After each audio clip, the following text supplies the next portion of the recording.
Buenos días, hermanos, ¿cómo están?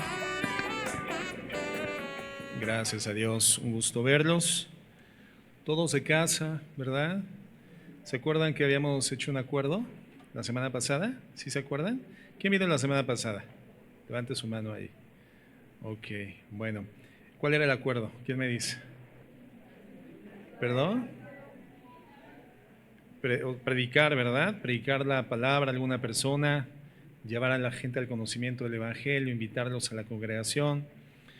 Eh, porque es que siempre todos somos de casa, hermanos, y ni siquiera venimos los que somos de casa. ¿Ven el nivel de asistencia que tenemos? Un 50% de la congregación. Solemos encerrarnos cómodamente en nuestra esfera de vida cristiana y olvidamos que más allá de nuestras comodidades hay un mundo perdido que está caminando hacia el infierno. Todos los días gente está cayendo al infierno en ignorancia del Evangelio y la tarea Dios nos la ha legado a nosotros, a los que somos de casa. Entonces hay que salir de casa, ¿verdad? A predicar el Evangelio, llevar a la gente al conocimiento de Jesús, su obra expiatoria en la cruz del Calvario, no conformarnos con las comodidades de nuestro cristianismo. Entonces, hermanos, ahí está el exhorto. La tarea de predicar el Evangelio es de todos. Tuvimos un taller hace unos meses que tuvo por título Evangelismo Personal y hablábamos cómo la responsabilidad es de todos los miembros de una congregación en sus áreas naturales de desarrollo. Es que ¿por qué no ponen un grupo de evangelismo, pastor, que vaya al centro, que vaya a las plazas, que vaya a las calles? A ver, ¿por qué quieres transferir a un cliché, a un grupo de personas, la responsabilidad que compete a todos? Esos modelos, hermanos, no son bíblicos. El modelo es ir y predicar el Evangelio en tu ámbito, tu colonia, tu trabajo, tu empresa, la señora de la tienda de la esquina, tus vecinos, que se enteren que eres cristiano y que vean tu cristianismo, que entiendan a través de tu testimonio qué es el Evangelio, la vida en el Señor, y que esto les impacte de forma tal que quieran conocer más y te puedan acompañar, que puedan venir y ser instruidos, porque ese es el mandato, ir y predicar el Evangelio a toda criatura, enseñándoles que guarden todas las cosas que el Señor nos ha mandado, discipulándolos, bautizándolos. Allí está la dinámica de la vida cristiana en la tierra. Estamos de hecho aquí en la tierra para eso, hermanos. Si el propósito de la redención es la eternidad con el Señor Jesucristo, reconciliados por los méritos de Cristo, entonces la pregunta natural sería, ¿por qué si ya sucedió eso en mi vida, por qué sigo aquí? ¿Por qué no me llevó Cristo con él? Bueno, porque a nosotros nos ha encomendado la tarea de llevar ese mensaje a la gente. Yo creo que si lo hubiera encomendado a los ángeles, la misión hubiera sido muchísimo más eficaz, pero nos la encomendó a nosotros, hermanos. Y el uso de nuestra libertad cristiana tiene que incidir en ese acto de obediencia al Señor. Entonces, por favor, hermanos, por favor, hay que predicar el Evangelio, hay que llevar las buenas nuevas, hay que vivir como hijos de Dios, haciendo lo que hacen los hijos de Dios. Bueno, quiero después de este exhorto pedir a las personas que están enfermas que salgan, no nos vayan a contagiar. No, no es cierto, no es cierto. Que se pongan de pie en sus lugares, por favor. Vamos a orar por ustedes. Las personas que se sienten mal, que están padeciendo de alguna enfermedad, alguna dolencia. Hay quienes son muy buenos, pronostican bien el tiempo ahora en estos climas, ¿verdad? Porque les comienzan a doler las rodillas, ¿verdad? Las articulaciones por la humedad, los cambios de clima. Si es tu caso, si te dicen el meteorólogo, ¿verdad? Ahí en tu casa, ponte de pie, por favor. Vamos a orar por ti, sea cual sea el padecimiento o la enfermedad. Vamos a orar también por la señora María de Lourdes Covea Castillo. La van a operar del corazón a corazón abierto, una operación, una cirugía importante. Vamos a pedir al Señor que obre gracia y dirección en esa operación. Vamos a orar. Señor, queremos presentarnos ante ti primeramente en humildad y en reconocimiento de nuestra condición falible, nuestro pecado, nuestros desvíos. Gracias, bendito Señor, por el cuidado, el amor, por la redención y la paciencia que tienes para con nosotros después de la redención.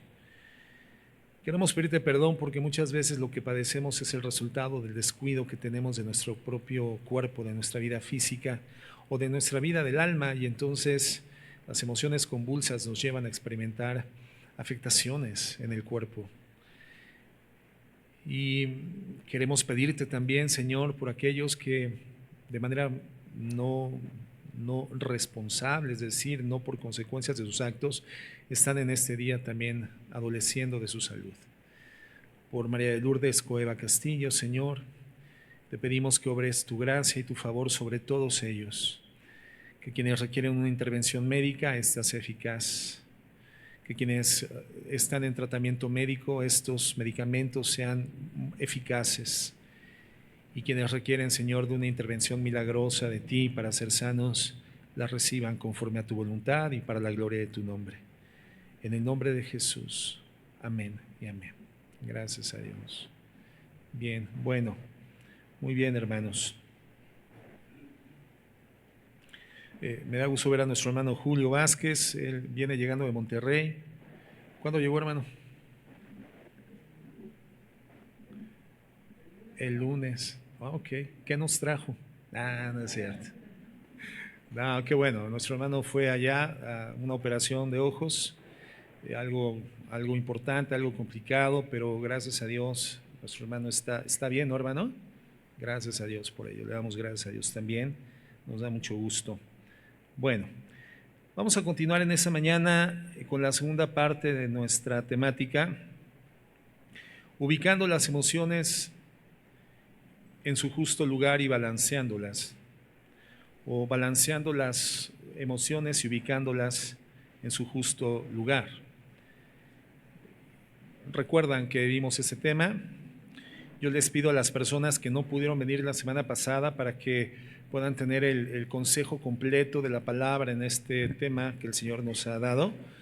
Oigan la enseñanza, ya está disponible ya en YouTube. Entonces, escúchenla para que nos llevemos el consejo completo. Comentábamos la semana pasada que, bueno, existen algunas razones que hacen que los creyentes no disfrutemos de la vida en plenitud a la que por la redención en Cristo fuimos llamados a vivir y a disfrutar.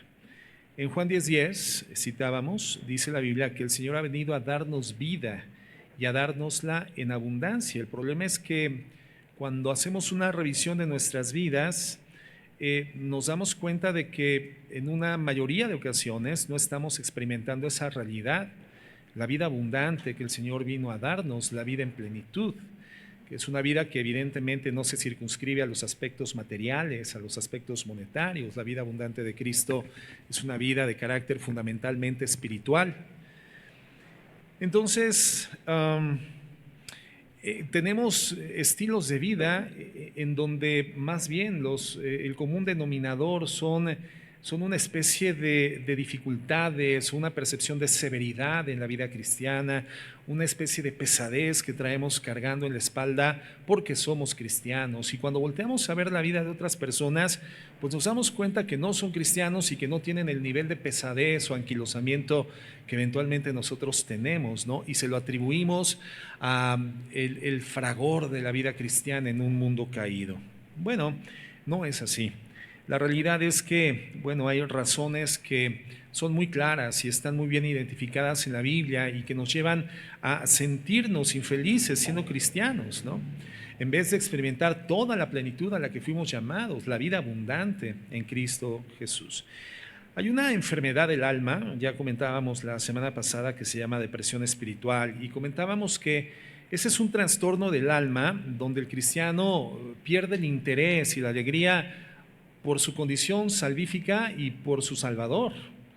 Qué triste, ¿no? Cuando hemos dejado de disfrutar de esas bendiciones eternas que el Señor nos ha legado desde esta condición terrena finita a través de la salvación, cuando hemos dejado de gozar y de disfrutar de nuestro Salvador. El problema no está en el Salvador está lleno de gracia, lleno de virtudes, lleno de cualidades, una inteligencia y sabidurías que son insondables, una fuente de virtud que es inagotable. El Señor es el ser más disfrutable en el universo, pero cuando lo hemos dejado de disfrutar, el problema está en nosotros. Ha habido algún desvío, ha habido algún desinterés, ha habido alguna negligencia en las disciplinas básicas espirituales que el Señor nos define en la Biblia.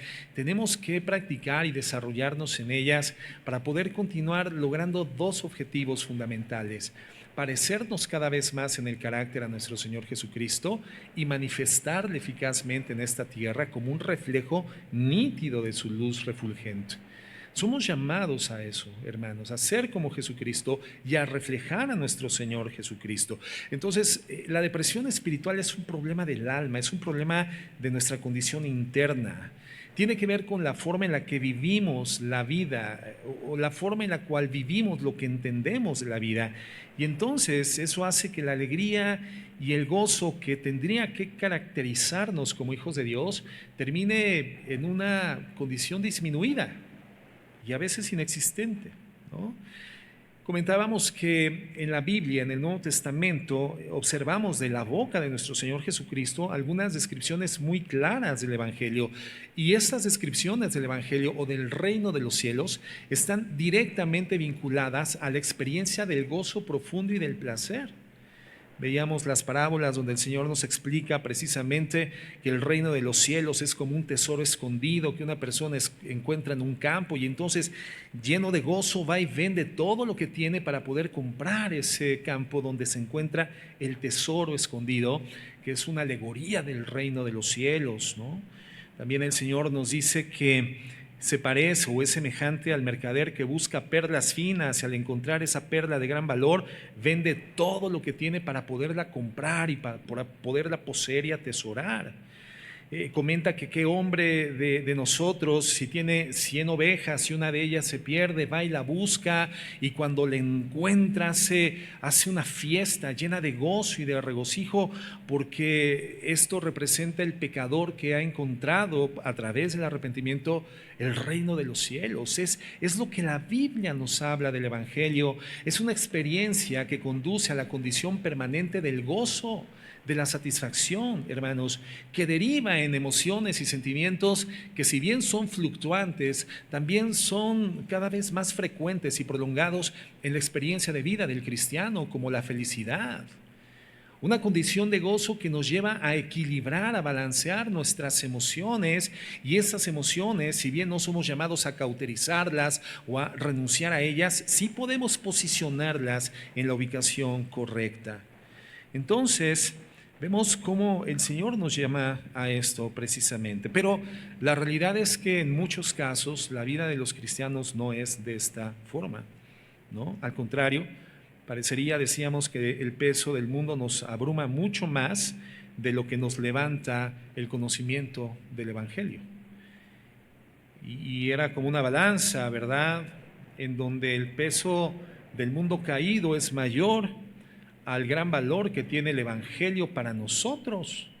Si el Evangelio tiene valor, y es indudable que lo tiene, pero nosotros permanecemos conscientes y sensibles al valor del Evangelio, encontramos entonces el piso firme en el que nuestra vida se sostiene en la condición de gozo y el balance de nuestras emociones. Veíamos la semana pasada cuáles son los factores precisamente de derivar en una vida miserable en vez de gozosa. Y hoy vamos a ver otra parte, la parte segunda del tema. Y quiero citarte lo que dice un pastor llamado Joseph C. Philpott. Él vivió en el siglo XIX, de 1802 a 1869. En un sermón llamado La condena de las emociones, fíjate lo que dijo. Dice: el verdadero hijo de Dios se da cuenta de las plagas de su propio corazón y de su propia pecaminosidad. Hasta ahí vamos bien. La realidad es que el corazón humano, como dice la Escritura, puede llegar a ser perverso y engañoso más que todas las cosas, y engañarnos a nosotros mismos y creer que lo que estamos haciendo es lo correcto, porque el corazón es experto en generar una gama diversa y muy variada de autojustificantes, de argumentaciones que terminan llevándonos a la comisión de desvíos o pecados, intentando mitigar el peso en la conciencia de lo que estamos haciendo, ¿no? Perverso y engañoso es el corazón más que todas las cosas. Entonces tiene razón este pastor Joseph Philpott cuando dice que el verdadero hijo de Dios se da cuenta de las plagas de su propio corazón y de su propia pecaminosidad. Pero fíjate lo que dice a continuación: y por tanto, consciente de su pecado y de la grandeza y majestad de Dios, debería de pasar por este mundo pesada y trabajosamente. Este sermón, hermanos, si lo escucháramos completo, es un buen sermón, pero tiene esta nota, y esta nota es disidente completamente al mensaje del Evangelio. Lo que nos está diciendo este pastor es que cuando nos percatamos de lo malo que somos y de lo santo que es Dios, esto tendría que provocar en nosotros una pesadez en el corazón por nuestra propia existencia. Entonces, es cierto en ese sentido, ¿no? La tristeza que experimentamos cuando ante la santidad de Dios nos damos cuenta del nivel falible, caído y corrompido de nuestra alma. Pero cuando somos conscientes, hermanos, de la santidad de Dios y vemos la santidad de Dios, experimentamos la santidad de Dios y nos apreciamos a nosotros como esos pecadores que estábamos en condición insalvable, hermano, eso no tendrá que ser motivo de tristeza ni de pesadez. Al contrario, el corazón tendría que estar lleno de gratitud, lleno de gozo, porque Cristo vino por nosotros con una vida perfecta, entregada sacrificialmente, una vida sin pecado, con la cual paga por nuestra condición pecaminosa. Isaías 53:5 proféticamente lo define muy bien. Dice: mas el herido fue por nuestras rebeliones, por las nuestras, hermanos, molido por nuestros pecados, los nuestros. El castigo de nuestra paz, o sea, el precio que pagó por nuestra paz, fue sobre él, y por su llaga fuimos curados. Entonces, hermanos, cuando vemos la santidad de Dios y nuestra condición pecaminosa, bueno, sin Cristo esto tendría que ser no solamente triste, tendría que ser aterrador. Pero una vez que hemos experimentado la redención por la fe, hermanos, eso tendría que ser precisamente esa reflexión constante de quién es Dios y quiénes somos nosotros, lo que tendría que llevarnos a ver fortalecida nuestra experiencia del gozo, nuestra experiencia de esa plenitud interna que deriva también en gratitud permanente al Señor. ¿Están de acuerdo conmigo? No. ¿Sí? ¿Los hermanos que están durmiendo están de acuerdo conmigo? No, no están, porque no me están escuchando. Entonces, les pido por favor que permanezcamos alertas ante la enseñanza. La semana pasada entonces vimos ya algunos principios generales sobre las emociones y vamos a ver ahora algunos aspectos prácticos. Vamos a pasar ya a la fase práctica de la enseñanza. Entonces, en primer lugar, si queremos balancear las emociones y ubicarlas en su lugar correcto y experimentar la clase de vida que Dios nos ha dado con nuestro estado redimido, fíjate lo que tenemos que hacer. En primer lugar, debemos de revisar si somos complacientes con algún pecado predilecto. Si nos aferramos a lo que el Espíritu Santo condena a través de nuestra propia conciencia, y entonces albergamos, y yo lo menciono como en una zona cavernosa, recóndita, profunda del alma, del corazón, ese pecado que creemos que es invisible, y lo es probablemente hacia la condición humana pública, pero está ahí albergado y alojado porque es un pecado predilecto. Y a pesar de que hay una acusación del Espíritu Santo orientada directamente a nuestra conciencia, nosotros decidimos obstinadamente permanecer con él, abrazarlo. Si esto existe en nuestras vidas, hermanos, olvídate, es imposible la experiencia del gozo. Es imposible la experiencia del gozo. Entonces, ¿qué tenemos que hacer? Tenemos que revisar y tenemos que evaluar si hay un estado en nuestras emociones donde no experimentamos vigor para la vida cristiana. Hay signos de depresión espiritual para desarrollar la vida cristiana. ¿En qué área de mi vida me encuentro carente de entusiasmo, carente de vigor? Mi vida parece que palidece, se encuentra entre sombras, entre luces tenues y más bien oscuridad, en zona de grises. ¿En qué área de nuestra vida? ¿verdad? Y entender que no vamos a experimentar el gozo ni la vida abundante que el Señor Jesucristo nos ha dado si nosotros tenemos albergado pecado en el corazón. Si no experimentamos ese gozo y esa abundancia, ¿qué tendríamos que hacer? Esto justamente, revisar, evaluar si estamos abrazando algo que para Dios es ofensivo, que es una ofensa para Dios. Entonces la pregunta es, ¿será que existe una forma personal predilecta de pecado en la que no estoy dispuesto a ceder y he albergado ese pecado en mi corazón? Es una pregunta que todos tendríamos que respondernos. ¿Y cuál es la luz de alerta que tendría que derivar en esta reflexión, en este autocuestionamiento? Justamente eso. Si no estoy experimentando la vida abundante que el Señor me ha llamado a tener a partir de mi redención, si no estoy experimentando la vida en plenitud, una vida de gozo que sostiene mi existencia. Si ese es el caso, hay que hacer una revisión, hay que hacer una evaluación. La pregunta entonces es, ¿será acaso que existe una forma de pecado predilecto que ha albergado en mi corazón, tal vez en esa zona cavernosa, oscura, en donde nadie puede percibirla, nadie la detecta, pero ahí está, y Dios, que todo lo ve y su conciencia eterna, hermano, no descansa, es consciente igualmente de eso? Fíjase cómo Isaías aborda este aspecto de la vida. Isaías 59:2 dice: pero vuestras iniquidades, entiéndase pecados, desvíos, maldades, suciedades, pero vuestras iniquidades han hecho división entre vosotros y vuestro Dios, y vuestros pecados han hecho ocultar de vosotros el rostro de Dios para no ser escuchados. Nuestro Dios es un Dios santo, hermanos. Su virtud o atributo mencionado de manera triple en la Escritura es justamente su santidad. Él es un Dios lleno de gracia y misericordia, pero no encontramos en la Biblia que diga que Dios es un Dios de gracia, gracia, gracia, o un Dios de misericordia, misericordia y misericordia, pero sí encontramos que dice que Dios es un Dios santo, santo, santo es Jehová de los ejércitos. Entonces tenemos que entender que si algo obstaculiza mi flujo comunicante con Dios, al cual hoy tengo acceso en libertad por causa de la redención en Cristo, porque la redención tiene un efecto glorioso una vez que fui comprado al precio de la sangre de nuestro Señor Jesucristo, fui rescatado, eso significa el término teológico redención, fui reconciliado por ese precio con Dios. Y en ese estado de reconciliación, entonces, la vinculación tendría que ser naturalmente comunicante. Pero si algo en condición redimida obstaculiza esa vinculación, de la cual viene el flujo de la paz y el gozo en mi vida, hermanos, si algo la obstaculiza es albergar pecado. Y lo que dice Isaías claramente es que por esas iniquidades hay una división entre Dios y nosotros, y nuestro pecado ha hecho que Dios oculte su rostro para no escucharnos, para no oírnos. Entonces, si hay prácticas de pecado en mi vida, si hay actitudes pecaminosas en mi vida de las que no me arrepiento y no me corrijo, inevitablemente eso va a afectar mi relación con Dios.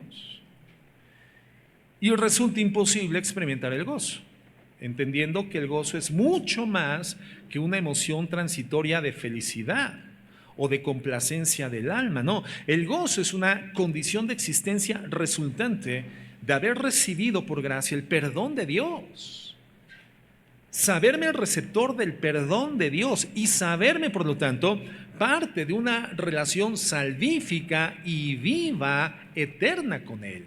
De ahí deriva el gozo. ¿Qué es el gozo, hermanos? ¿Dónde se adquiere el gozo? ¿Dónde se compra el gozo? ¿Cómo puedo hacer para producir gozo en mi vida? Bueno, la Biblia lo define como un fruto, o más bien, uno de los elementos distintivos del fruto del Espíritu Santo. Gálatas 5:22 dice: mas el fruto del Espíritu Santo es amor, gozo, paz, paciencia y las 9 características de una vida fructífera espiritualmente por la influencia y la presencia de Dios en la persona de su Espíritu Santo al interior de nosotros, ¿no? ¿Qué se hace para que el fruto se geste de la tierra? ¿Qué es lo que se hace para que el agricultor pueda tener una buena cosecha? ¿Qué es lo que hace un buen agricultor? El buen agricultor, hermano, simplemente limpia la tierra, evidentemente, la zanja, la perfora, deposita una semilla y después únicamente la riega. Pero todo el trabajo de fructividad lo hace la tierra, lo hace la tierra. Entonces, hermanos, el gozo es algo que como fruto, al igual que las otras 9 características de mi fructividad como cristiano, se van desarrollando en la medida en la cual, hermano, el Espíritu Santo tiene las condiciones apropiadas dentro de mi ser para que Él continúe trabajando. Y el escenario donde el Espíritu Santo trabaja se llama santidad. Se llama santidad. Y la santidad no significa ser infalibles. La santidad involucra una comprensión consciente de la obra de Cristo en la cruz del Calvario, que me ha redimido y me ha santificado, me ha apartado para Dios. Es decir, ya dejé de pertenecerme porque fui comprado a precio de sangre. No me pertenezco. Entonces mi vida está hoy apartada, está consagrada para el Señor. Y en la medida en la cual yo viva en ese estado de consagración, ponga en práctica esa consagración que costó la sangre de Cristo y comience a vivirla, como ya veíamos hace unas clases, me ocupe en la salvación, en mi propia salvación, que no significa me la gane, significa que ahora que soy salvo, ahora mi vida entonces tiene que tener una directriz, una forma de desarrollo competente a las personas salvas. Vivir como una persona salva, hacer lo que los salvos hacen, emplear el tiempo en lo que los salvos emplean su tiempo, ocuparme en mi santificación. En esa medida, el Espíritu Santo tiene las condiciones apropiadas, así como hay una tierra apropiada para cierta clase de frutos. Nuestra región es mundialmente conocida por la calidad de sus ¿qué fruto? De sus papayas, ¿no? ¿Verdad? ¿De qué? De sus aguacates. Pero si tú quieres sembrar aguacates en una tierra que está ubicada a una altura diferente, condiciones propias moleculares diferentes, te podrá dar tal vez muy buen fruto de otra clase, de otra categoría, pero no te va a dar aguacates. La tierra tiene que ser la propicia. Bueno, el alma es una tierra que debe de estar en condiciones propicias para que el gozo sea fructificado por el Espíritu Santo. Y la tierra que fructifica gozo y las otras características se llama santidad. Características, hermanos, que manifiestan el fruto del Espíritu Santo. Y si el Espíritu Santo nos está habitando por la redención, entonces el Espíritu Santo no va a producir gozo en mí si albergo al mismo tiempo de forma deliberada, es decir, de manera consciente, pecado dentro de mí. No lo va a producir. Esa tierra está contaminada, ese corazón está contaminado, esa tierra ha dejado de ser productiva, aunque tenga la semilla y aunque el Espíritu Santo, que es realmente el agricultor, esté ahí en esa tierra sin santidad, no produce gozo, no produce gozo. Una cosa, hermanos, es que exista en mí una forma de pecado inconsciente, porque la Biblia habla en los Salmos de un tipo de pecado que nos es oculto, y el salmista dice: Señor, revélame, ¿verdad?, ese pecado que me es oculto y líbrame de él, ¿no? Entonces, una cosa es que hayan algunos pecados que no somos enteramente conscientes, y siendo habitados por el Espíritu Santo, ilumine en nuestra conciencia ese pecado a fin de que lo llevemos en arrepentimiento a los pies del Señor.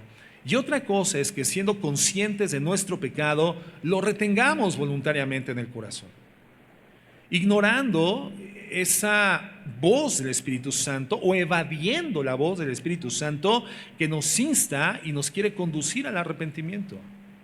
Ahí está el problema. En esa condición es imposible experimentar esa manifestación de su presencia en mi vida. Es imposible si albergo prácticas y actitudes que son ofensivas a su persona, a la persona del Espíritu Santo. Entonces, lo primero que tenemos que hacer, si no estás viviendo la vida en gozo, en plenitud y en abundancia, si pasas por este trance que tal vez se ha prolongado, ya no es un trance, ya es un estilo de vida de depresión espiritual, has perdido el vigor y la satisfacción por tu estado salvífico y por tu Salvador, no disfrutas a tu Salvador, entonces lo primero que hay que hacer, hermano, es evaluar, es revisar si en nuestras vidas existe ese pecado que hemos albergado, que es predilecto y que de manera voluntaria no hemos renunciado a él. Mira, cuando hablamos de pecado albergado en el corazón, un pecado, digamos, predilecto, bueno, casi siempre nuestra mente se traslada a esos pecados que son escandalosísimos, ¿no? El pecado de inmoralidad sexual, por ejemplo, de impureza sexual, o de corrupción financiera, ¿no? Hace unas semanas, lamentablemente, bueno, eso ya es muy público, en las redes comenzó a darse a conocer la caída moral de un pastor que tenía prácticamente 50 años de fiel servicio al Señor, un descuido que se prolongó por 5 años.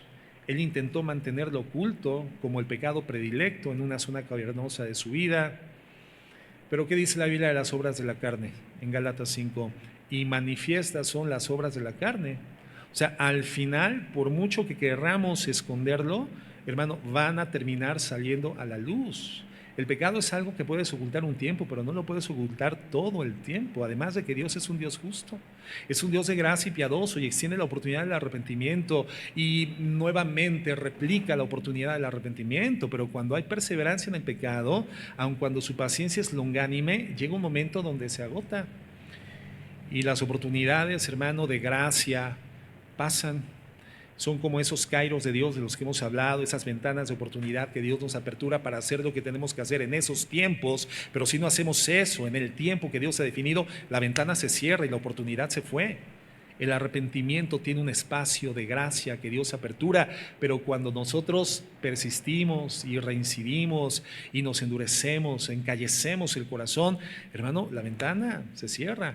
El pecado termina siendo manifiesto. Entonces pensamos en esos pecados ocultos asociados con el escándalo de la impureza sexual o la corrupción financiera o temas que nosotros consideramos son muy mayores, muy importantes. ¿Por qué? Porque en general nos autopercibimos como personas decentes.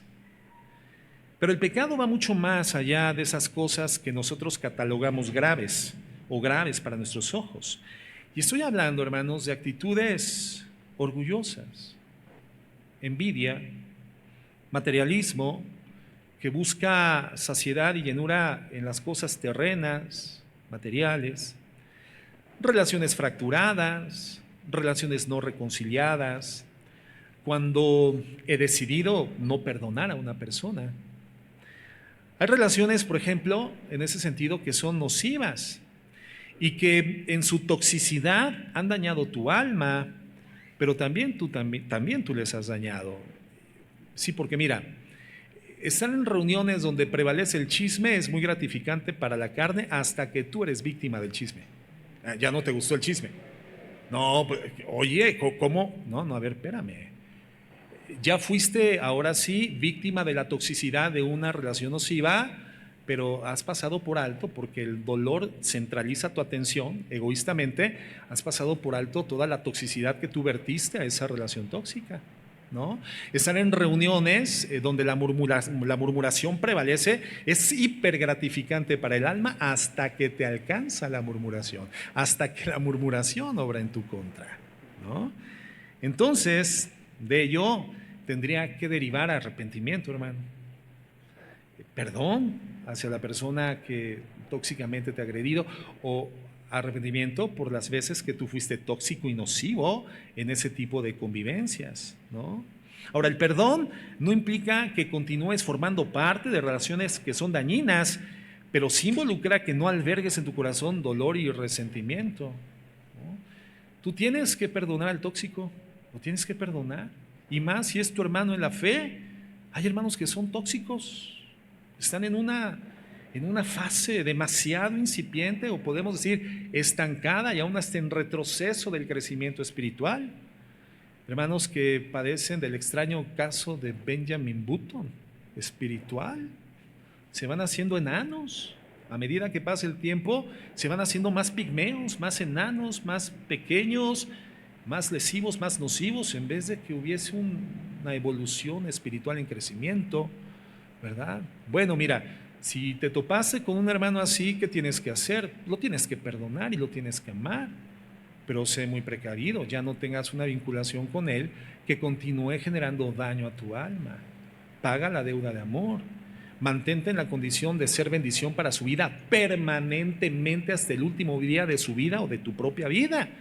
Bendícelo, pero ten cuidado en vincularte en relaciones estrechas con ese tipo de personas, porque sin duda alguna continuará reproduciéndose el ciclo nocivo. Y eso nos lleva a albergar pecado en el corazón. Pero consideramos que es menor porque no es tan escandaloso como la inmoralidad sexual. No es tan escandaloso como cuando se enteran que un ministro de culto defraudó a una congregación y se escapó con los diezmos, ¿verdad? No es tan escandaloso. Y en todo esto, hermano, tiene que haber arrepentimiento. Ahora, Colosenses 3:13, fíjate lo que dice la palabra de Dios. Dice: sopórtense unos a otros y perdónense unos a otros si alguno tuviere queja contra otro, de la manera que Cristo, ahí está el modelo, de la manera que Cristo os perdonó, así también hacedlo vosotros. Y sobre todas estas cosas, vístanse de amor, que es el vínculo perfecto, y la paz de Dios gobierne vuestros corazones, a la que asimismo fuisteis llamados en un solo cuerpo, y sean agradecidos. ¿Te das cuenta cómo la paz de Dios que gobierna el corazón y es un signo distintivo inequívoco de la vida en gozo, la vida abundante, la vida en plenitud, la vida que sí se disfruta, una vida en paz, en balance, con emociones ubicadas en sus posiciones apropiadas y correctas? Esa paz, hermanos, ¿de qué deriva? Deriva del perdón. Mira, el perdón, ¿a quién bendice y a quién beneficia? Al que lo extiende. Al que lo extiende. El perdón no beneficia a la persona que te agredió. El perdón te beneficia a ti cuando, habiendo sido agredido, tú lo suministras, tú lo extiendes. Te bendice a ti. Es una de las dos estrategias fundamentales que Dios diseña para mantener balance espiritual y emocional: perdón y arrepentimiento. Pero fíjate, cuando nos arrepentimos está bien. Y eso hay que hacerlo de forma expedita, lo antes posible, no dejar pasar tiempo. Cuando somos conscientes de la culpabilidad de algo que hemos hecho y ha lesionado, hay que arrepentirnos. El pecado no es contra la persona, directamente es contra Dios y afecta de manera indirecta a una persona, siempre. Pero el pecado es contra Dios. Entonces, es arrepentimiento delante de Dios. Pero cuando nos arrepentimos, aun cuando somos obedientes al Señor, no nos identificamos en el arrepentimiento con Cristo. Porque ¿de qué se arrepintió Cristo? ¿Cristo se arrepintió en alguna ocasión a lo largo de su vida? ¿Sí? No. ¿Por qué? ¿Por qué Cristo no se arrepintió? ¿Era rencoroso? No, Cristo no pecó. Jamás hubo una razón, una motivación por la cual Cristo tuviese que arrepentirse. Pero Cristo perdonó, ¿sí o no? ¿Sí? Entonces, ¿cuándo nos identificamos más con Cristo? ¿Cuando somos agresores o cuando somos agredidos? ¿Y qué no querríamos más? ¿Identificarnos con Cristo? Entonces, ¿qué prefieres ser, agresor o agredido? Agredido. Claro que sí. Porque mira, cuando somos agredidos, lo único que tenemos que hacer es perdonar. Es un escalón de crecimiento espiritual. ¿Retienes el perdón y te resientes y disminuyes? ¿O escalas el escalón, subes el escalón y creces y te pareces más a nuestro Señor Jesucristo? Nada nos lleva a ser más semejantes a Jesucristo sino cuando perdonamos. Entonces, cada agresión en nuestra vida, cada circunstancia lesiva, cada herida que hemos experimentado, de las que hemos sido sujetos, es la oportunidad de gracia puesta delante de nosotros de ser más como nuestro Señor Jesucristo. Y cuando agredimos, ¿a quién nos parecemos? ¿Quién es el agresor por naturaleza? Satanás. ¿A quién quieres parecerte, hermano? ¿A Satanás o a Cristo? Entonces, hermano, cuando nos agredan, ¿qué tenemos que hacer? Señor, vaya que duele, vaya que la herida es sangrante. Sin embargo, gracias por esta oportunidad que me otorgas de parecerme más a ti. Y cuando perdonamos, hermano, dice la Biblia que la paz de Dios gobierna nuestros corazones. Es decir, que la agresión, la herida, la afectación en contra de nuestras vidas es una puerta de gracia, una puerta de entrada al crecimiento, a la conformidad a nuestro Señor Jesucristo, es una puerta de gracia abierta al gozo, a la vida abundante, a la vida en plenitud. Fíjate lo que dice la Biblia del carácter de Dios. Salmo 103:8. Salmo 103:8. Dice: misericordioso y clemente es Jehová, lento para la ira y grande en misericordia. Lento para la ira. O sea, ¿eso de qué nos habla? De la paciencia, la longanimidad, la larga paciencia de nuestro Dios. Y dice que es grande en misericordia. O sea, antes de que el Señor ejecute juicio de manera justa, porque sus juicios siempre son justos, antes de que el Señor lo haga, extiende una brecha, hermanos, una ruta de posibilidades abiertas para que nosotros nos arrepintamos. Esa es la misericordia de Dios, la longanimidad del Señor. Pero ¿cómo actuamos nosotros? ¿Cómo solemos responder nosotros ante la agresión? Bueno, a veces nosotros somos prontos para la ira y tardos, muy tardos para la misericordia, y a veces la misericordia nunca llega.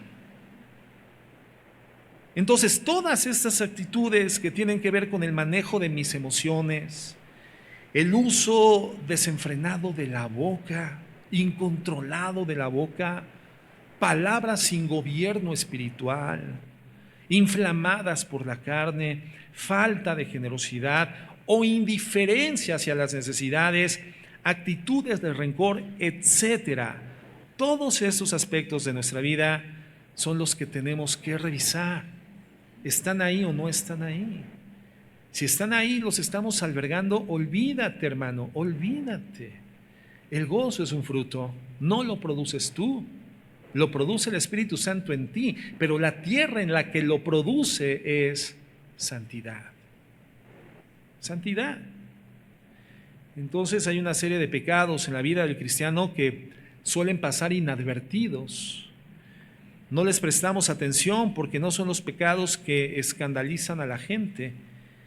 Y estamos aquí en la iglesia y no queremos saber de fulano ni de sutano, y es que mire, es que no me invitaron, es que nadie me dijo, todos fueron y a mí, el único que no salió en la selfie fui yo. ¿Y cree que eso no duele? ¿Cree que eso no hiere? No. Nos convertimos en un manojo de ausencia de gracia y de afecto, hermanos. ¿Dónde está el Señor en nuestras vidas? ¿Dónde está?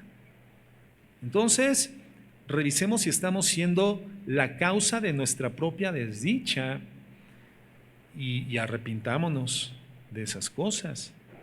A veces con nuestros cónyuges, los que estamos casados, tenemos relaciones cada vez más distantes, más reactivas, menos pacientes, con menos amor presente. Y le damos largas a la distancia, no, que venga ella, y la otra dice, no, que venga él. Situaciones irreconciliadas con nuestros hijos sucede de la misma manera, hermanos. Entonces, lo primero que tenemos que revisar para balancear nuestras emociones y ponerlas en su ubicación apropiada es evaluar si nos hemos aferrado a un pecado predilecto. A un pecado predilecto. ¿Qué más? 2. No caigamos en el error de concentrarnos demasiado en nuestros propios sentimientos. Es decir, no hagamos de nuestros sentimientos el eje de nuestras vidas. Fíjate lo que decía Spurgeon. Spurgeon, llamado el príncipe de los predicadores en el siglo XIX, inglés, anglicano, metodista, no me acuerdo, bueno, inglés, cristiano, predicador de verdad, un nivel de excelsitud muy hermosa, la obra de Dios manifiesta de forma impresionante en su vida. Él decía lo siguiente: si tú miras hacia adentro de ti, te vas a deprimir, mira para arriba y ve a Jesucristo, ¿no? Y creo que tiene razón. veía ¿cómo les llaman? Estos pequeños cápsulas de video que suben a las redes sociales, al Face2 o al To You, ¿verdad? Creo que más bien es en el Facebook, en el Instagram. Yo no tengo Instagram, pero sí tengo To You y tengo Face2, ¿verdad? Entonces, ¿cómo se llaman? ¿Reels? ¿Sí? ¿Reels? ¿Sí saben de lo que les hablo, verdad, hermanos? Bueno, y entonces estaban haciendo una observación microscópica de los chetos. ¿A quién le gustan los chetos, hermanos? Y esas otras papas que vienen en unos tubos de cartón, ¿no? Creo que se hacen en Estados Unidos. ¿Pringles se llaman? ¿Sí? ¿Así? ¿Pringles? Bueno, mi hermano, las machacaron y las pusieron al microscopio. No quiero decirte que era un hervidero de parásitos. Hervidero de parásitos, de verdad, de dar asco. Yo me saqué el cheto de la boca, hermano. De verdad. Pero esos parásitos, hermanos, no son visibles. A simple vista no son perceptibles. Necesitas un microscopio. Y el microscopio pues deja la vista. Uno dice, ¿cómo es posible que pueda pasar la revisión, el control de calidad de las autoridades sanitarias en los Estados Unidos, en México?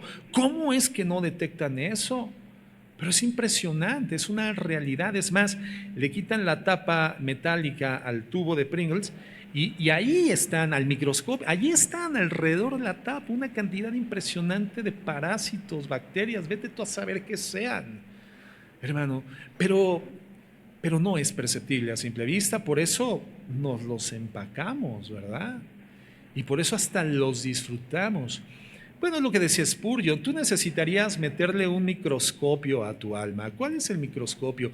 ¿Cuál es la lente que hace que aquello que es microscópico para nuestra percepción consciente comience a cobrar su dimensión real de existencia y terminemos espantándonos? La lente es la palabra de Dios. Ese es el microscopio. Cuando nos vemos a la luz de la palabra, la Escritura dice que tiene el poder, como espada cortante de dos filos, de llegar a la parte más interna de nuestro ser, a la médula de los huesos, y ahí presentarnos al desnudo delante de la santidad de Dios. Y decía Spurgeon, si nos vemos hacia nuestros adentros, nos vamos a deprimir. Ahora hay que resolverlo y mirar hacia arriba, hacia nuestro Señor Jesucristo. Entonces, sí tenemos que mirar hacia nuestros adentros, pero ¿para qué? Para revisar cómo estamos a la luz de la Biblia, cómo estamos caminando y pedirle perdón al Señor con rapidez de aquello que estamos detectando que le ofende. Pero, hermanos, no hagamos de nuestras emociones el centro de nuestras vidas. No hagamos eso. El resultado de centralizar mi vida en mis emociones será que las emociones van a tomar el timón de mi vida, de mi barco, y la van a llevar a naufragar, la van a llevar a encallar. Vamos a terminar haciendo lo que nos dicten las emociones en el momento en el que nos dicten las emociones que hagamos lo que dicen que tenemos que hacer. Las emociones se van a enseñorear de nosotros, eso ya lo revisamos la semana pasada. Y el único Señor en la vida de un creyente, de un cristiano, es Jesucristo y su palabra. Ese es el factor determinante de la toma de nuestras decisiones y la operación de nuestras acciones. ¿Por qué? Porque la palabra de Dios es la sola Escritura, el más alto nivel de autoridad para la vida del creyente, en donde hay una resolución de cualquier controversia, de cualquier corte espiritual, material o física. La sola Escritura, que deriva de la reforma del siglo XVI, hermano, acertaron en ese sentido los reformadores. ¿Por qué? Porque la sola Escritura involucra que es la autoridad última y la más alta.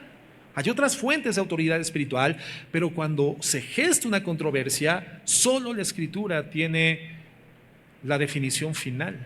Dirime cualquier asunto de controversia la palabra de Dios. Entonces, es la Biblia lo que dictamina nuestras vidas, ¿no? ¿Creemos que la Biblia es inspirada por Dios, sí o no? Entonces, ¿tiene falla o no tiene falla? No tiene falla. Entonces, ¿es suficiente o no es suficiente? Sí. ¿Para qué es útil la Escritura? ¿Para qué sirve la Biblia? A ver, los que vinieron al taller de ¿por qué amamos a Dios? ¿Para qué sirve la Biblia?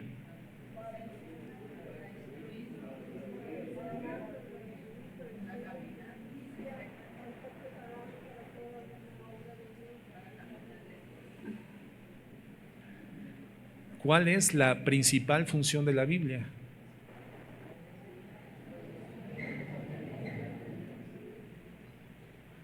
Hacernos sabios, identificando el camino de salvación. Pablo le dice a Timoteo que desde la niñez conoció las Escrituras que pueden hacerlo sabio para ser salvo en Cristo. Y tiene una enorme utilidad. Dice el siguiente verso: la Escritura es útil para enseñarnos, corregirnos, instruirnos, redarguirnos y hacernos como hombres y mujeres de Dios perfectos para toda buena obra. Entonces, ¿la Biblia es inspirada? Sí. ¿La Biblia es infalible? Sí. ¿La Biblia es suficiente? Sí. Entonces, ¿cuál es la norma de fe, vida y conducta para nosotros? ¿Nuestras emociones o la Biblia? La Biblia. Somos cristianos. ¿Qué gobierna nuestras decisiones? ¿Cristo a través de la palabra o nuestras emociones? El éxito en la vida cristiana no consiste en hacer lo que se siente o lo que sentimos, no. El éxito en la vida cristiana consiste en saber lo que debemos de hacer, saber lo que debemos de hacer y hacerlo por encima de lo que sentimos. Esa es una vida que da en el blanco. Y lo que debemos de hacer, ¿dónde está contenido? En la Biblia. Entonces, si tú crees que primero debes de sentir para entonces hacer, es decir, una vida gobernada por las emociones, estás condenado a jamás hacer, porque generalmente lo que tenemos que hacer es contrario a lo que sentimos, contrario. Perdonar siempre al agresor. ¿Cuántas veces dijo Jesús que teníamos que perdonar al que nos agrede? 70 veces 7. O sea, 490 veces. Y hay personas que ya van a 487, ya estoy llegando, ya, ahora sí voy a poder no perdonarlo, ¿verdad? No. Entendemos que es una expresión que involucra siempre. Eso es lo que debemos de hacer. ¿Pero es sentimentalmente gratificante? ¿No?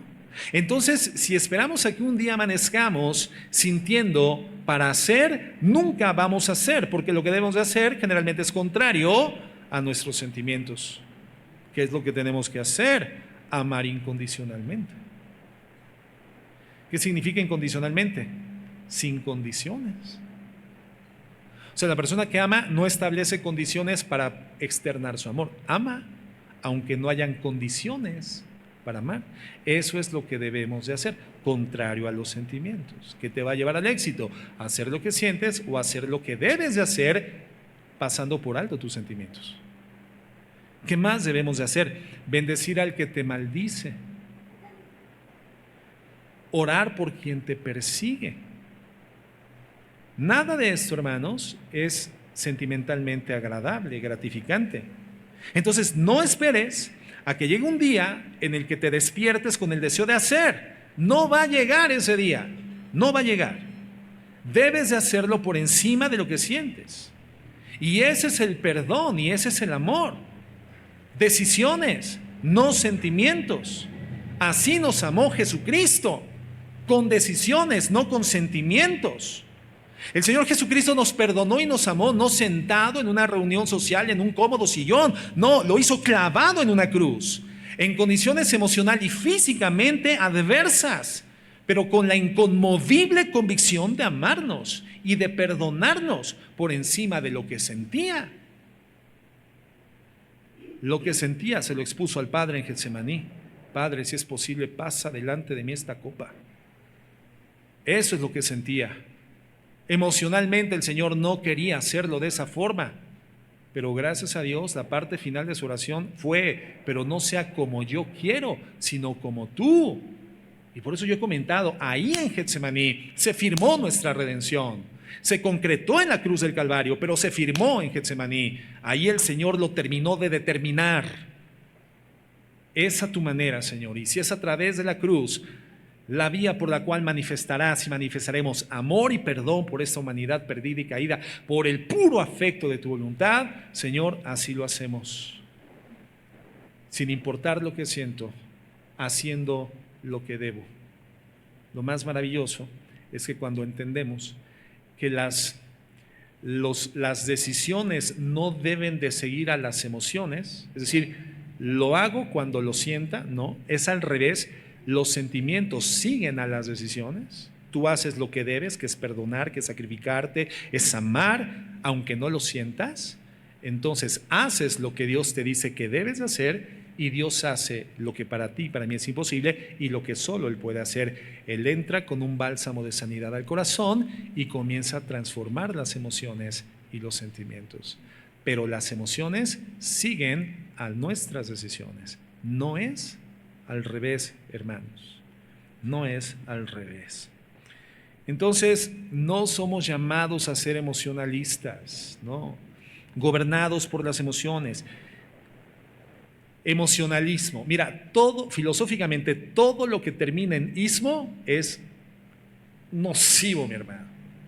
Nocivo. Lleva a la muerte el alma de la gente. Humanismo, socialismo, capitalismo, hedonismo, ¿verdad? El amor al placer. El único ismo que no es nocivo es el cristianismo, pero fuera del cristianismo, los demás ismos, hermanos, te llevan a la muerte espiritual. Entonces, hermanos, cuán importante es no hacer de nuestras emociones el eje rector de nuestras vidas. Si no sentimos la plenitud y la vida abundante a la que Cristo nos llamó por la redención, entonces revisa dónde está esa área de tu vida que no has cedido al Señor y lo has albergado como una actitud o la práctica de un pecado favorito, donde te autojustificas y lo sigues haciendo a expensas del mandato y la advertencia constante en su gracia de nuestro Dios de déjalo, ya abandónalo, deja esa actitud, deja ya ese pecado mientras permanece la longanimidad de mi paciencia. Yo soy lento para la ira, grande en misericordia, pero al final mi ira santa y mi juicio llega si agotas mi misericordia. El sensor para evaluar y revisar, hermanos, para meternos ese lente que es la Biblia y ver cómo están nuestros adentros, es si no tengo una vida plena, si estoy deprimido espiritualmente, si no tengo gozo por mi salvación, si ya no tengo gozo por mi Salvador. No, algo está mal, hay un contaminante. El gozo es fruto del Espíritu Santo. Si no estás dando el fruto, entonces la tierra está contaminada. La tierra donde fructifica el gozo, el amor, la paz y todo lo demás es santidad. Y en tercer lugar, no podemos hacernos sentir felices, pero sí podemos regocijarnos. ¿A qué me refiero? Mira, de hecho, regocijarnos es un mandato bíblico. Se oye bien, ¿no? Pero, ¿qué sucede cuando vivimos una realidad por la que no podemos alegrarnos? Simplemente no es una realidad propicia para la alegría. Humanamente es una imposibilidad. Por ejemplo, la pérdida de un ser querido. Eso, hermano, no provoca alegría. Eso produce tristeza y muy profunda. Situaciones económicas que son apremiantes, eso no produce alegría, eso produce estrés, tensión. O la traición, ¿quién ha experimentado la traición de cualquier tipo? Hermano, eso no produce alegría.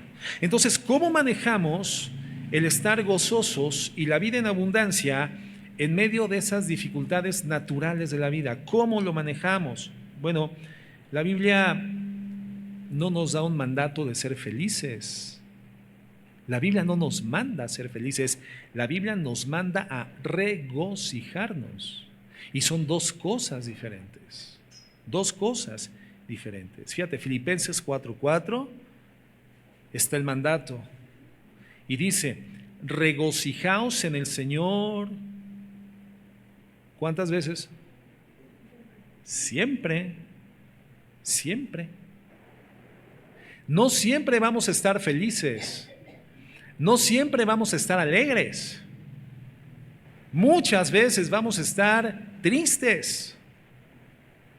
Pero sin importar la felicidad, alegría o tristeza, el Señor dice, siempre regocíjate. Otra vez digo, lo confirma, regocijaos. Miren, en 2 Corintios 4, 8 al 9, Pablo, relatando su experiencia en los Corintios, dice lo siguiente, y creo que aquí lo vamos a entender más, el Señor nos lo va a mostrar por su Espíritu Santo. Dice 2 Corintios 4, 8, afligidos en todo, pero no agobiados. Perplejos, estoy en la Biblia de las Américas. La Biblia de las Américas. Perplejos, pero no desesperados. Perseguidos, pero no abandonados. Derribados, pero no destruidos. ¿Quién se ha sentido afligido? Ok, no es el final de la historia. Es lo que nos está diciendo Pablo. No es el final de la historia. ¿Quién se ha sentido perplejo? ¿Cómo dice la Reina Valera? Perdón, atribulados, ¿no? Atribulados. ¿Quién se ha sentido atribulado? ¿Alguno? Ok. Bueno, no es el final de la historia. ¿Quién se ha sentido perseguido? Electra. Todos salimos aludidos aquí ya. Coppel. Todo eso que con pagos chiquitos, ¿verdad? Por el resto de tu vida. Perseguidos, pero no es el final de la historia lo que está diciendo Pablo. Derribados, ¿quién ha quedado derribado? ¿A quién le dieron un golpe físico o anímico que quedó en la lona? ¿Quién ha experimentado eso? Bueno, no es el final de la historia, es lo que está diciendo Pablo. Y entonces comienza a cobrar sentido porque la Biblia nos dice, regocijaos siempre. ¿En dónde estás poniendo la vista? Regocijaos siempre, otra vez os digo, regocijaos. Miren, cuando Habacuc vio que venía una invasión sobre Israel, fíjense lo que dice en Habacuc 3:16. Habacuc 3:16. Dice, oí y se estremecieron mis entrañas, a tu voz temblaron mis labios. Entra podedumbre en mis huesos y tiemblo donde estoy. Esta era la experiencia anímica, sentimental de Habacuc. ¿Pero qué dice? Tranquilo, espero el día de la angustia. Tranquilo, espero el día de la angustia al pueblo que se levantará para invadirnos. Tranquilo, dice Habacuc. Y fíjate lo que viene a continuación. Aunque la higuera no eche brotes, ni haya fruto en las viñas, aunque falte el producto del olivo y los campos no produzcan alimento, ¿esto qué está describiendo? Hambre, hambruna, mi hermano, hambruna. Aunque falten las ovejas del aprisco y no haya vacas en los establos, ¿qué describe esto? La ausencia de medios productivos, la ausencia de recursos productivos. Dice, con todo yo me alegraré en el Señor, me regocijaré en el Dios de mi salvación. ¿Cómo se hace eso? ¿Cómo una persona puede hacer eso? Habacuc, hermano, no está feliz. Habacuc no está riéndose. Pero él está con su mirada puesta en otras cosas que no son aquellas que están dictaminando su circunstancia en ese momento. Y no poner su vista en las circunstancias, sino en otra cosa muy diferente, es lo que lo lleva a decir, me regocijo en el Dios de mi salvación. ¿Cuál es el punto práctico aquí? Debemos saber infundirnos, hermanos, aliento a través de una charla con nosotros mismos, un autodiálogo, una plática personal con nosotros mismos, una plática basada en la verdad. Recordando quién es nuestro Dios, quiénes somos nosotros. Entonces, en medio de la dificultad, en medio del dolor, ¿qué verdad podría reconfortar mi alma? ¿En qué verdad podría encontrar esperanza para mi circunstancia? Entonces, el modelo bíblico es recordar verdades más profundas, verdades eternas, más eternas que las circunstancias que estamos experimentando. De eso se trata. Se llama lluvia, hermano, se llama lluvia, ¿eh?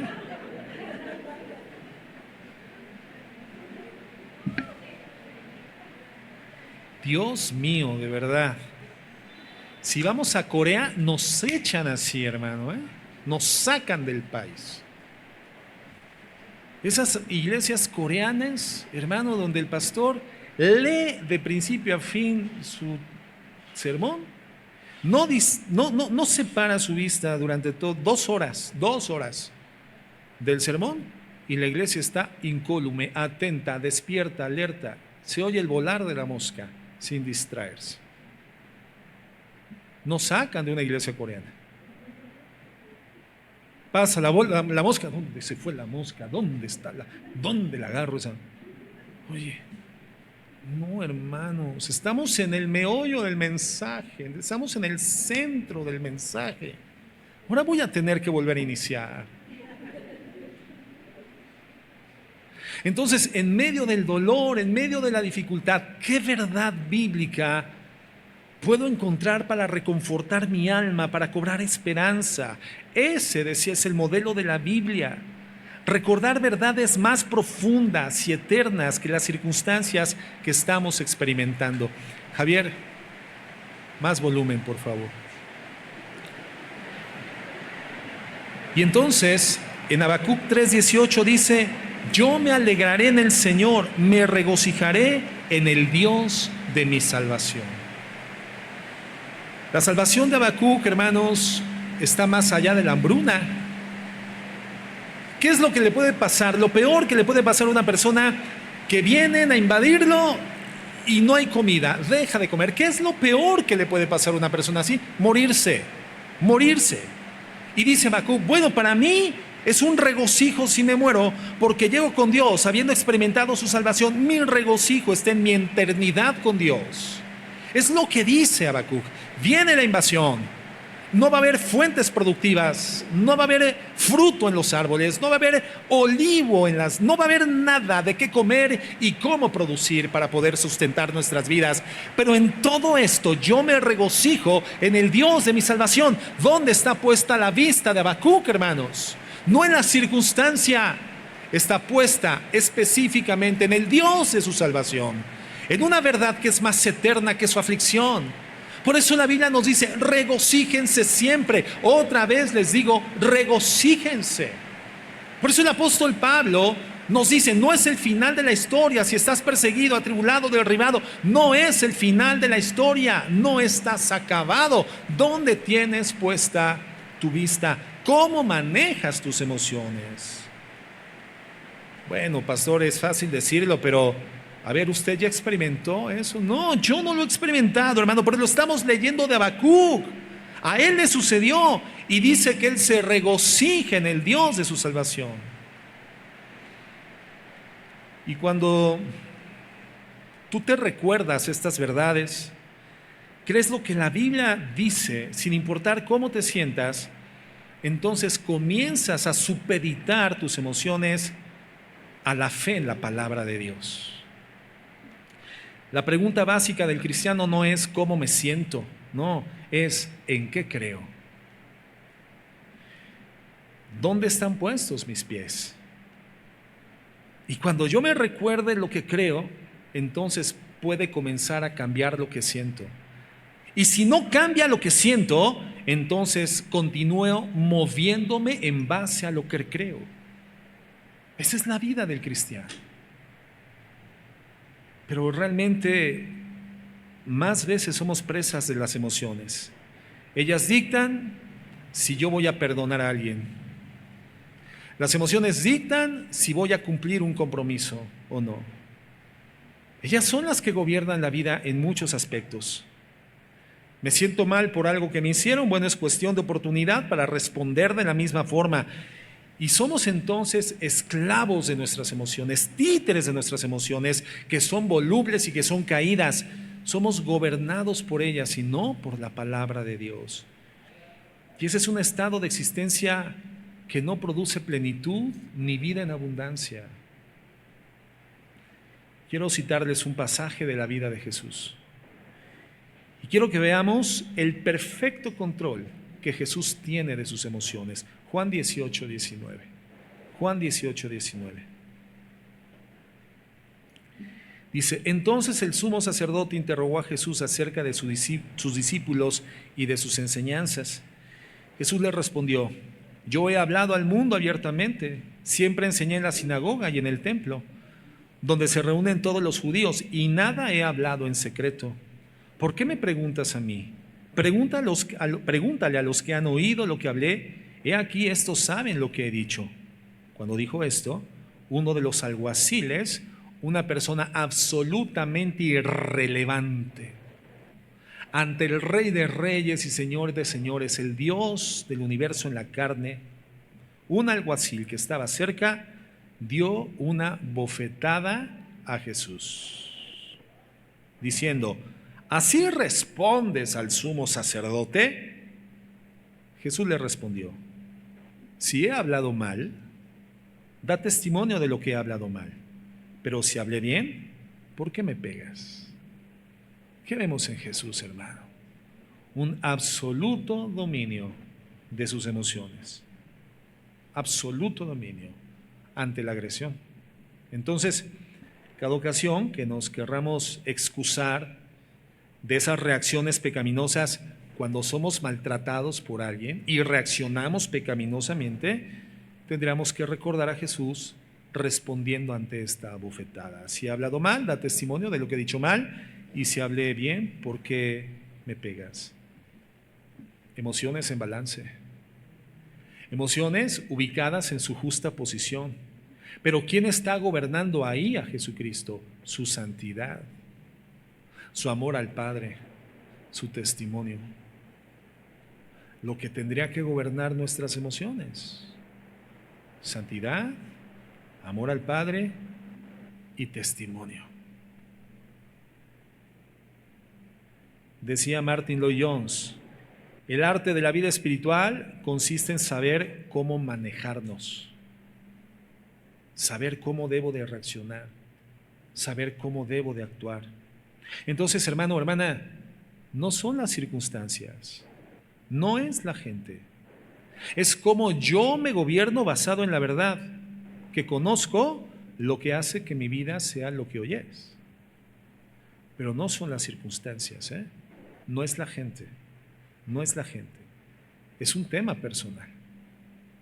Es como nosotros actuamos en base a la verdad que conocemos, y eso es lo que define cómo vivimos el día de hoy. Y tenemos entonces que apropiarnos, hermanos, de nuestra vida en el sentido de hacernos responsables de nuestro propio pecado, por nuestras propias debilidades, por nuestras propias carencias emocionales, por nuestra volubilidad, por nuestros desatinos, y comenzar a pedir perdón cuando lo hacemos mal y herimos a alguien y lo ofendemos. Comenzar a tener ese autodiálogo, esa conversación contigo mismo basado en la verdad de la palabra de Dios que nos gobierna. Pero sabemos cuál es el problema, hermanos. El problema está en que muchas veces no conocemos suficientemente bien la verdad que nos tendría que gobernar. Es decir, somos bíblicamente analfabetas. Conocemos las grandes cosas, pero no conocemos aquellos detalles y aspectos que son particulares a nuestra vida. ¿Qué es lo que hace exitoso a un cirujano, a un médico, hermano, se me ocurre? O a un abogado. ¿Qué hace exitoso un abogado? Conoce los grandes temas de la ley, pero también conoce los detalles finos, las minucias, las jurisprudencias, conoce todos los elementos, conoce los vacíos de la ley, donde puede articular una defensa o establecer una fiscalía, ir en contra de un culpable y finalmente tener éxito en su diligencia, en su defensa. Conocer los aspectos finos, los detalles, escudriñar la palabra de Dios, no quedarte en la superficie, cavar pozos profundos. Entonces, si tú tienes una debilidad en un área específica, hermano, comienza a leer aquellos pasajes que tengan que ver con eso. Comienza a crecer en aquellas áreas en las que ya te diste cuenta que tienes problemas.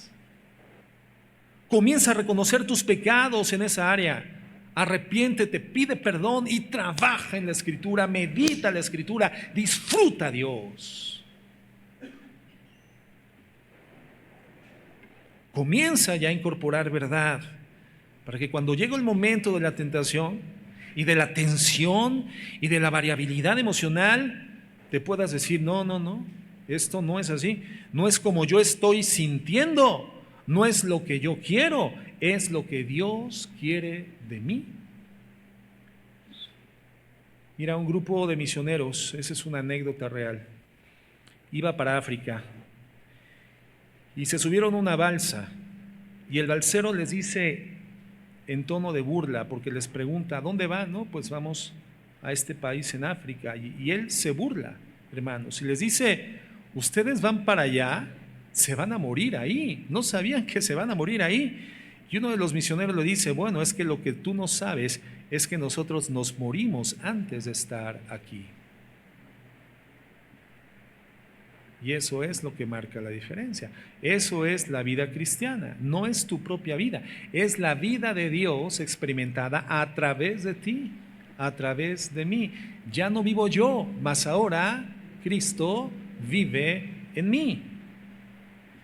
Y la forma de hacer que eso sea una realidad es conociendo su palabra, la revelación de su palabra, consumiendo su palabra, viviendo su palabra, disfrutando a Dios. Entonces tendríamos que estar ya ansiosos en el buen sentido, hermanos, por identificar cosas que necesitamos dejar atrás, cosas en las que querríamos ya en ese momento ser diferentes, ansiosos por dejar es que yo soy así. No, ese yo soy así, eso, déjalo atrás, sé diferente. Sé diferente para la gloria de Dios. Crezcamos, balancemos nuestras emociones, ubiquémoslas en su justo lugar, disfrutémosla, pero seamos gobernados por la verdad, por la palabra de Dios, hermanos.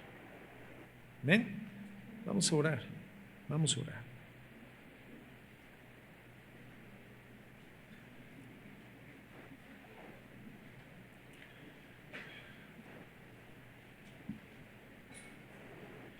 Señor, muchas gracias. Muchas gracias, Cristo, por el amor y por el cuidado que manifiestas constantemente sobre nuestras vidas. ¿Quién mejor que tú sabes que un equivocado manejo de nuestras emociones va a terminar produciendo esterilidad en nuestras vidas? Almas infructuosas, cristianos abatidos, emociones incontroladas que nos llevan a experiencias miserables. Cuando fuimos llamados por ti a una vida en abundancia, una vida de plenitud. Y eres longánime, tu paciencia es larga, pero aunque eres lento para la ira y pronto en misericordia, lo que involucra que multiplica las oportunidades de arrepentimiento, hay un fin para tu paciencia y un fin para tu gracia. Qué triste y qué horrible pesadilla llegar al punto final de tu gracia, haberte agotado la paciencia, Señor, donde escondes tu rostro para no oírnos más, Señor. Qué horrible realidad.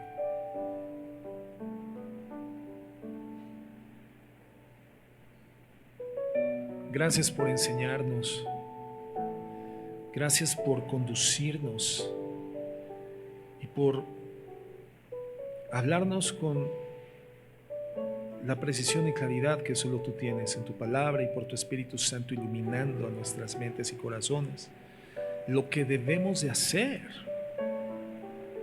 lo que debemos poner en práctica para no ser víctimas, esclavos, títeres, presa de nuestras emociones y terminar desbarrancados, náufragos, sin destino. Somos tus hijos y eres un Padre amoroso que resguarda nuestras vidas. Señor, ayúdanos a ser gobernados por tu palabra y no por lo que sentimos. ¿Quién podrá entender sus propios errores? Líbrame de los que son ocultos. Preserva también a tu siervo de la soberbia, que no se enseñoreen de mí, entonces seré íntegro y estaré limpio de grande rebelión. Sean gratos los dichos de mi boca y la meditación de mi corazón delante de ti, oh Jehová, roca mía y redentor mío. Señor, tú eres mi fortaleza. Tú has hecho mis pies como los de las ciervas y por las alturas me haces caminar.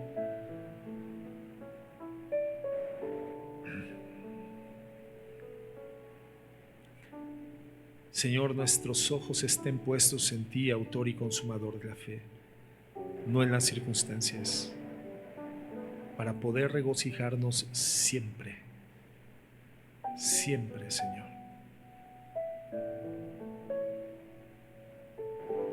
Que seamos diligentes en explorar tu palabra para fundar en nosotros verdades eternas que nos fortalezcan en las que ya sabemos son las áreas de nuestra debilidad. Cuando venga la tensión, cuando venga la tentación, cuando venga esa alma a sentirse voluble, tengamos los pies firmes en la verdad y no seamos movidos por emociones, sino por tu palabra, mi Señor. Gracias por enseñarnos y ayudarnos. Líbranos del mal. En el nombre de Jesús. Amén y amén.